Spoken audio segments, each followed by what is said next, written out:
Это противостояние сильнейших команд турнира. История повторилась. В прошлом году в финале встретились те же команды. Добрыня из Духосошественского храма Казани и Т-26 из танкового училища. Они прошли групповой этап с максимальным количеством очков.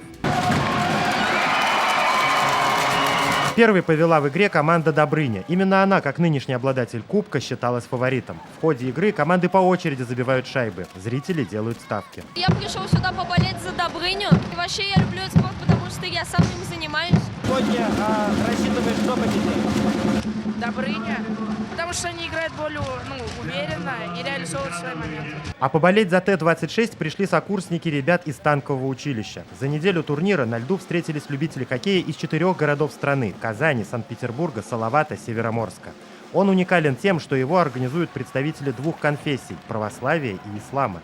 У нас не делись команды, чисто православная команда, чисто мусульманская. У нас в одной команде играют и православные священники, и хазраты казанских мечетей. И спорт нас объединяет. И те, кто является соперниками на льду, становятся нашими друзьями. Кубок дружбы – соревнование межконфессиональное. Перед каждой игрой намаз и молебен. Мусульмане и православные играют не друг против друга, а вместе. Этот турнир является подтверждением того, что люди различных мировоззрений и религиозных убеждений живут в мире и согласии, и в дружбе. Матч открытия посещал президент республики. Вместе с митрополитом и муфтием он болел за спортсменов-любителей.